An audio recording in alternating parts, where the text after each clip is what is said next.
Ayon sa Pag-asa, easterly mainit na hangin na nagmumula sa dagat Pasipiko ang nakakaapekto sa eastern section ng ating bansa.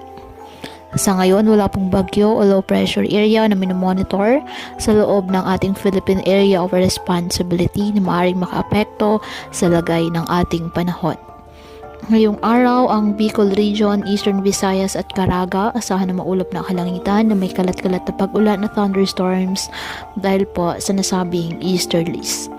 Habang sa nalalabing bahagi ng ating bansa, kasama na ang Metro Manila, bahagyang maulap hanggang sa maulap na kalangitan with isolated rain showers or thunderstorms dahil po sa easterlies at ng mga localized thunderstorms.